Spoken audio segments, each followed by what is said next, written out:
NATO-Russian relations. Relations between the NATO military alliance and the Russian Federation were established in 1991, within the framework of the North Atlantic Cooperation Council. In 1994, Russia joined the Partnership for Peace program. During the 1990s, the two sides signed several important agreements on cooperation. The Russian NATO Council was set up in 2002, for handling security issues and joint projects. Cooperation between Russia and NATO now develops in several main sectors: fighting terrorism, military cooperation, cooperation on Afghanistan, and fighting the local drug production, industrial cooperation, non-proliferation, and others. On 1 April 2014, NATO unilaterally decided to suspend practical cooperation with the Russian Federation, in response to the Ukraine crisis.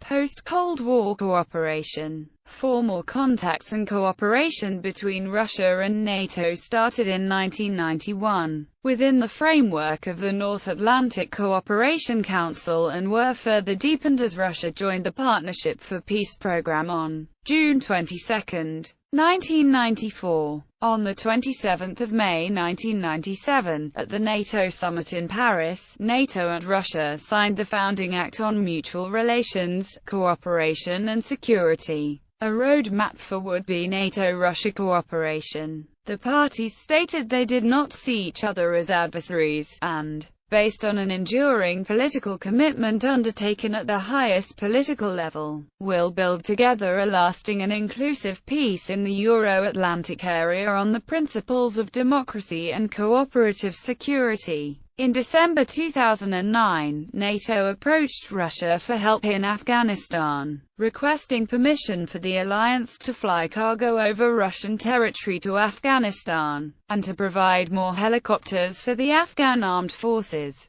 Russia has so far denied these requests, although it has continued to allow transit of non-military supplies through its territory. On 6 June 2011, NATO and Russia participated in their first-ever joint fighter jet exercise, dubbed Vigilant Skies 2011. Since the Cold War, this is only the second joint military venture between the alliance and Russia, with the first being a joint submarine exercise which began on 30 May 2011. In April 2012, there were some protests in Russia over their country's involvement with NATO, mostly made up of ultranationalist and pro-leftist groups. Reuters reported in February 2014 that Russia and NATO were drawing up plans to jointly guard the MV Cape Ray as it is used to dismantle Syrian chemical weapons. Suspension of cooperation and military build-up.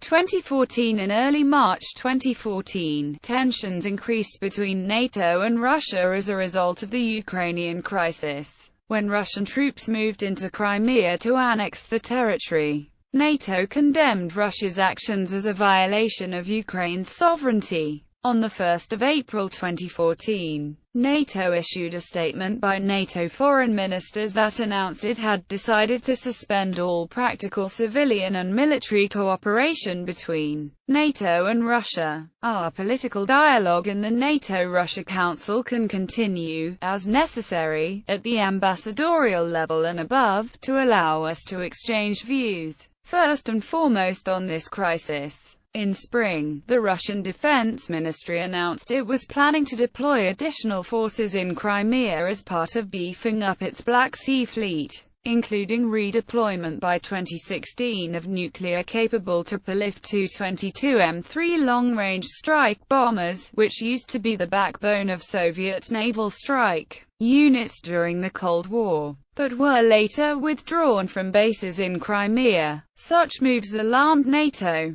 In November, NATO's top military commander U.S. General Philip Breedlove said that the alliance was watching for indications, amid fears over the possibility that Russia could move any of its nuclear arsenal to the peninsula. In December, Russian Foreign Minister Sergei Lavrov said this would be a legitimate action as Crimea has now become part of a country that has such weapons under the Treaty on the Non-Proliferation of Nuclear Weapons. At the NATO-Wales summit in early September, the NATO-Ukraine Commission adopted a joint statement that strongly condemned Russia's illegal and illegitimate self-declared annexation of Crimea, and its continued and deliberate destabilization of eastern Ukraine in violation of international law. This position was reaffirmed in the early December statement by the same body. A report released in November highlighted the fact that close military encounters between Russia and the West had jumped to Cold War levels, with 40 dangerous or sensitive incidents recorded in the 8 months alone, including a near collision between a Russian reconnaissance plane and a passenger plane taking off from Denmark in March with 132 passengers on board. An unprecedented increase in Russian Air Force and naval activity in the Baltic region prompted NATO to step up its long-standing rotation of military jets in Lithuania. Similar Russian Air Force increased activity in the Asia-Pacific region that relied on the resumed use of the previously abandoned Soviet military base at Cam Ranh Bay, Vietnam. In March 2015, Russia's defense minister Sergei Shoigu said that Russia's long-range bombers would continue patrolling various parts of the world and expand into other regions. In July, the U.S. formally accused Russia of having violated the 1987 Intermediate-Range Nuclear Forces Treaty by testing a prohibited medium-range ground-launched cruise missile and threatened to retaliate accordingly. In early June 2015, the U.S. State Department reported that Russia had failed to correct the violation of the INF Treaty. The U.S. government was said to have made no discernible headway in making Russia so much as acknowledge the compliance problem. The U.S. government's October 2014 report claimed that Russia had 1,643 nuclear warheads ready to launch, one more than the U.S., thus overtaking the U.S. for the first time since 2000. Both countries deployed capacity, being in violation of the 2010 New START treaty that sets a cap of 1,550 nuclear warheads.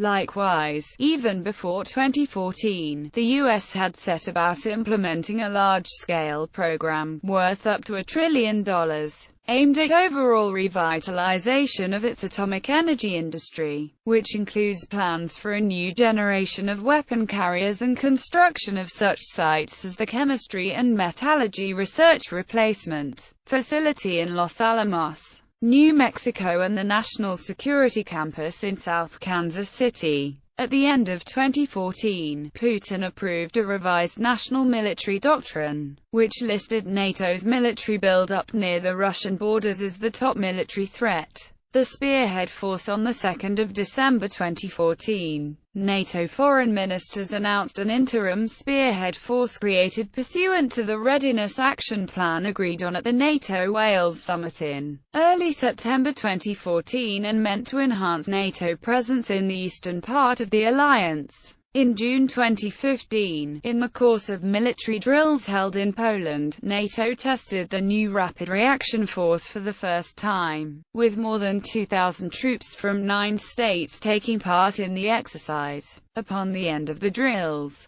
NATO Secretary-General Jens Stoltenberg announced that the Spearhead Force deployed in Eastern Europe would be increased to 40,000 troops. 2015. In early February 2015, NATO diplomats said that concern was growing in NATO over Russia's nuclear strategy, and indications that Russia's nuclear strategy appeared to point to a lowering of the threshold for using nuclear weapons in any conflict. The conclusion was followed by British Defence Secretary Michael Fallon saying that Britain must update its nuclear arsenal in response to Russian modernisation of its nuclear forces. Later in February, Fallon said that Putin could repeat tactics used in Ukraine and Baltic members of the NATO alliance. He also said, NATO has to be ready for any kind of aggression from Russia, whatever form it takes. NATO is getting ready. Fallon noted that it was not a new Cold War with Russia, as the situation was already pretty warm. In March 2015, Russia, citing NATO's de facto breach of the 1990 Treaty on Conventional Armed Forces in Europe,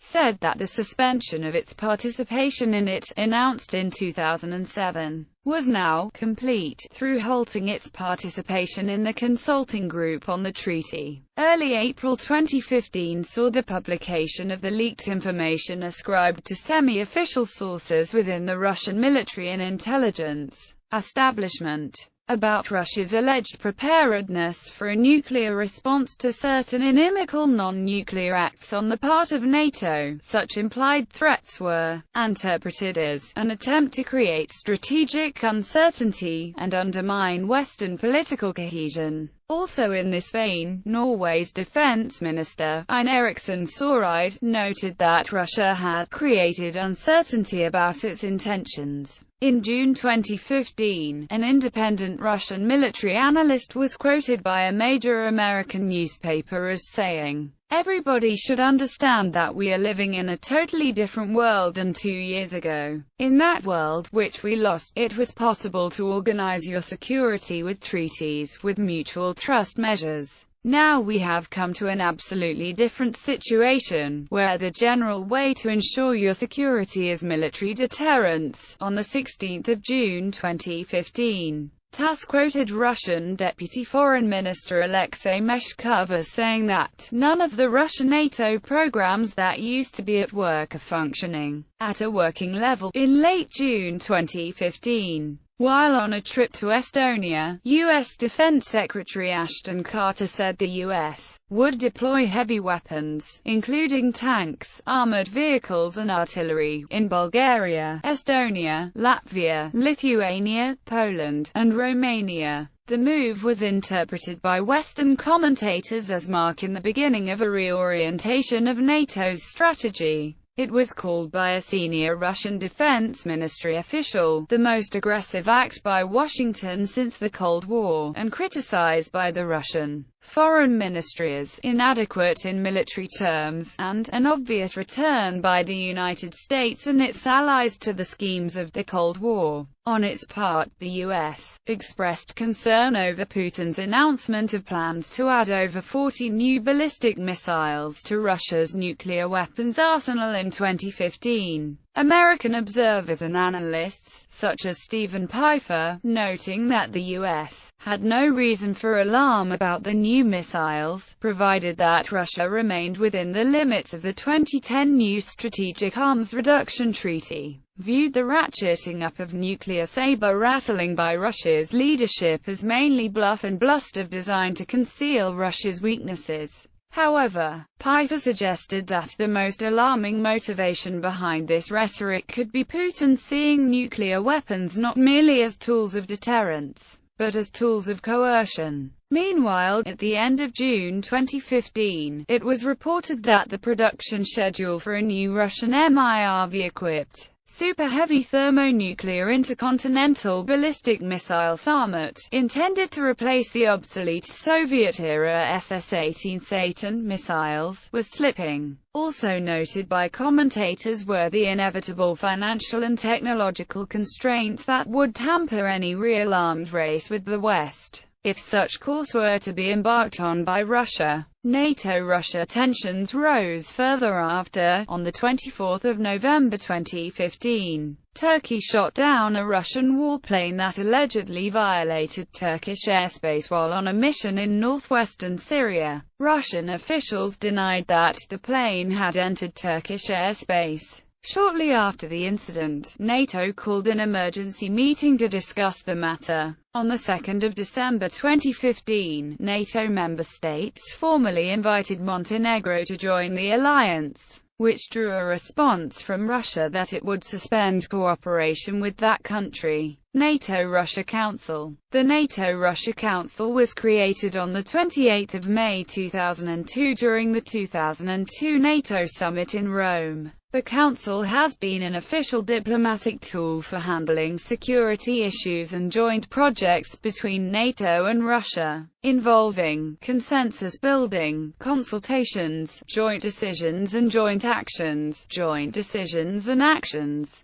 taken under NATO-Russia Council agreements include fighting terrorism, military cooperation, cooperation on Afghanistan, transportation by Russia of non-military freight in support of NATO's ISAF in Afghanistan, industrial cooperation, cooperation on defense interoperability, non-proliferation, and other areas. The heads of state for NATO allies in Russia gave a positive assessment of NATO-Russia Council achievements in a Bucharest summit meeting in April 2008. Though both sides have expressed mild discontent with the lack of actual content resulting from the Council. In January 2009, the Russian envoy to NATO Dmitry Rogozin said the NATO-Russia Council was a body where scholastic discussions were held. A U.S. official shared this view, stating, "We want now to structure cooperation more practically, in areas where you can achieve results, instead of insisting on things that won't happen." Conflicts of interests.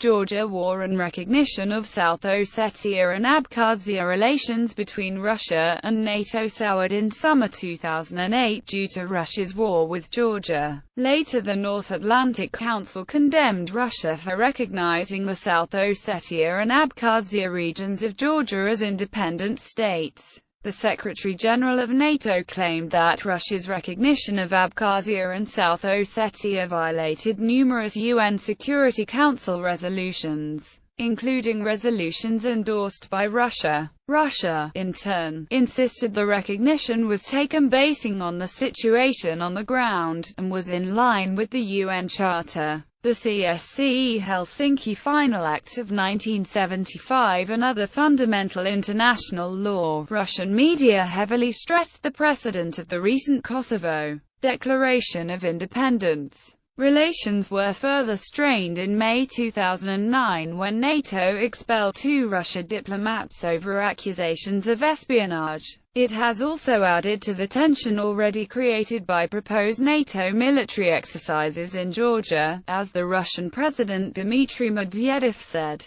The planned NATO exercises in Georgia, no matter how one tries to convince us otherwise, are an overt provocation. One cannot carry out exercises in a place where there was just a war. Before the Russian parliamentary elections in 2011, President Dmitry Medvedev was also quoted as saying that had Russia not joined the 2008 South Ossetia war, NATO would have expanded further eastward. NATO missile defense. The Russian government says that a U.S.-proposed missile defense system in Poland and in the Czech Republic could threaten its own defenses. The Russian Space Forces commander, Colonel General Vladimir Popovkin, stated in 2007 that the trajectories of Iranian or Korean missiles would hardly pass anywhere near the territory of the Czech Republic. But every possible launch of Russian ICBM from the territory of the European Russia, or made by Russian Northern Fleet, would be controlled by the radar station. However, in 2009, Barack Obama cancelled the missile defense project in Poland and Czech Republic after Russia threatened the U.S. with military response, and warned Poland that by agreeing to NATO's anti-missile system, it was exposing itself to a strike or nuclear attack from Russia. Russia has also warned against moving defensive missiles to Turkey's border with Syria. In February 2010, Romania announced a deal with the U.S. for an anti-missile defense system, which Russia interpreted as a threat to its national security. The system is expected to be operational in 2015. Future enlargement plans of NATO to Ukraine and Georgia. The Russian government believes plans to expand NATO to Ukraine and Georgia may negatively affect European security. Likewise, Russians are mostly strongly opposed to any eastward expansion of NATO. The former president of Russia, Dmitry Medvedev, stated in 2008 that no country would be happy about a military bloc to which it did not belong approaching its borders. Suggestions of Russia joining NATO. The idea of Russia becoming a NATO member has at different times been floated by both Western and Russian leaders, as well as some experts. In 1990, while negotiating German reunification at the end of the Cold War with United States Secretary of State James Baker, Soviet President Mikhail Gorbachev said that, "You say that NATO is not directed against us, that it is simply a security structure that is adapting to new realities. Therefore, we propose to join NATO." However, Baker dismissed the possibility as a dream. In March 2009, the Polish Foreign Minister, Radosław Sikorski, suggested including Russia in NATO. Speaking to one of the main Polish daily newspapers after the lecture, Mr. Sikorski explained, "I stand by everything I said. But that doesn't mean I'm inviting Russia to join the NATO. I simply presented a certain hypothetical vision," a reference to a debate that took place in the NATO in the mid-1990s. Then, under the Clinton administration, there was a debate on whether, and on what terms, Russia could become a member of the alliance. Russian leadership, however, made it clear Russia did not plan to join the alliance, preferring to keep cooperation on a lower level now. In March 2009, the Russian envoy to NATO, Dmitry Rogozin, in response to Radosław Sikorski's proposal, while not ruling out NATO membership at some point in the future, was quoted as saying, "Great powers don't join coalitions, they create coalitions." Russia considers itself a great power. In early 2010, the suggestion was repeated in an open letter co-written by German defense experts General Klaus Naumann, Frank L. Ulrich Weiser, and former German Defense Minister Volker Ruhe. The letter's authors posited that Russia was needed in the wake of an emerging multipolar world in order for NATO to counterbalance emerging Asian powers. In September 2010, in New York, the NATO-Russia Council met for the first time after relations were suspended as a result of the 2008 Russia-Georgia War of 2008. On the eve of the meeting, the U.S. Permanent Representative to NATO, Ivo Daalder, mentioned the hypothetical possibility of Russia joining NATO.